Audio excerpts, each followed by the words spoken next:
Kita lanjutkan diskusi pemirsa. Ustadz Hilmi, meskipun sudah meminta maaf dan juga mencabut aturan itu, namun dengan alasan keseragaman.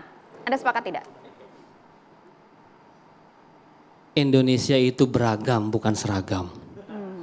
Ya, jadi agak aneh kalau kemarin Kepala BPIP menyampaikan kenapa dia mengeluarkan aturan yang membatalkan aturannya sendiri. Ya, jadi aturan pertama itu nomor 2 tahun 2022 ada 6 poin, tiba-tiba dia buat aturan nomor 35 tahun 2024 yang menyunat 1 poin. Poin keempat, penggunaan ciput bagi paskibraka muslimah yang berhijab itu tiba-tiba enggak ada. Artinya ada indikasi pelarangan menggunakan jilbab bagi para paskibraka muslimah. Ya. Jadi ini menurut saya caper aja ya. Cari perhatian saja. Untuk apa? Ya, saya juga bingung untuk apa dan untuk siapa juga cari perhatiannya. Satu, ini sudah paskibraka itu sudah lama. Ya, tidak ada masalah. Ya, teman-teman yang pakai hijab semua nggak ada masalah. Kenapa sekarang dipermasalahkan dan itu tiba-tiba? Ya, walaupun alasannya katanya itu hanya pada saat pengukuhan dan upacara. Loh, jilbab ini nggak bisa buka tutup kayak arus ke puncak gitu ya, main buka main tutup ya. Kalau orang sudah pakai hijab ya harus konsekuensinya pakai hijab terus gitu kan. Tapi ada loh yang buka tutup juga. Apa tuh? Mungkin itu yang ditiru. Ya, jadi alasan-alasan yang disampaikan tuh absurd dan ya ngeles saja. Ya, dan kalau saya mohon maaf ini Mbak Aya ya. Kalau kita flashback ke belakang, lihat bagaimana kontroversialnya yang Tapi masa BPIP ngeles loh untuk alasan nah, itu? ya. Ini suatu badan yang nggak main-main loh Ustadz. Betul. Namanya Badan Pembinaan Ideologi Pancasila. Tadi saya iseng-iseng posting di Twitter saya, di Instagram saya. Ini BPIP yang mau diganti kepalanya atau mau dibubarkan sekalian. Mbak tahu jawabannya 95% netizen pengen dibubarkan. Alasannya useless dan buang-buang anggaran.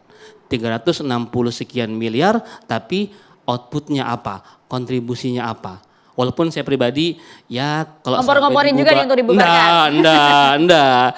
Ya enggak sampai dibubarkan lah. Kalau memang ada kepalanya yang bersalah kita ganti kepalanya gitu kan. Ya kita masih butuh badan ini tapi outputnya harus lebih jelas. Kalau kepalanya saja sudah sangat kontroversial sejak sebelum menjadi kepala BPIP, contoh dulu pernah ketika beliau jadi rektor di UIN ya, melarang penggunaan cadar bagi muslimah. Ya, yang lagi juga terakhir itu kan yang dia bilang agama adalah musuh terbesar Pancasila, itu kan sangat menyakiti hati umat Islam. Padahal beliau kan latar belakang juga seorang yang ngerti agama. Jadi menurut saya sudahlah, buat apa buat kegaduhan seperti ini. BPIP itu dibiayai negara dengan biaya ratusan miliar untuk mengembalikan ideologi bangsa ini yang mulai agak kurang nih. Anak-anak muda sudah mulai agak jauh dari Pancasila. Itu tugasnya itu, bukan membuat kontroversi dan kegaduhan. Ya. Dan tadi saya baca di postingan seorang paskibraka purnawirawan ya Mbak ya. Purna Paskibraka gitu kan ya, pelatih nasionalnya juga. Itu sampai dia menanyakan kenapa ada pergantian tiba-tiba dari seorang pembawa baki, kalau tidak salah namanya Maulia Putri. Ya itu beberapa jam sebelum upacara diganti oleh seorang bernama Evelyn gitu ya, karena alasan mungkin si Maulia itu pakai hijab. Dan itu digantinya baru beberapa jam. Dan dia lebih jauh lagi mengungkapkan, dia kebetulan hadir di IKN, sedang upacara pengibaran sampai penurunan, itu di tim inti paskibraka tidak ada sama sekali paskibraka yang berhijab. Nah itu kan perlu ditelusuri juga. Khawatirnya diskriminasi maksudnya? Iya, karena saya mendapat beberapa DM dari teman-teman di seluruh Indonesia yang juga menjadi pelatih paskibraka. Ketika anak-anaknya sudah lolos dari mulai seleksi tingkat kecamatan, kabupaten, provinsi segala macam, itu ada intervensi untuk mohon maaf tidak mengenakan hijab kalau mau lanjut lebih. Intervensi dari siapa? Ya dari mungkin pelatihnya. Termasuk di antara mohon maaf, kenapa pembawa baki itu tiba-tiba harus diganti? Ya, kenapa ada pelarangan hijab ini? Ya kalau alasannya saya nggak ngerti ya, hari ini masih ada stigma bahwa orang yang berhijab itu radikal. Salah sekali. Tadi saya setuju sama Mbak Unik ya.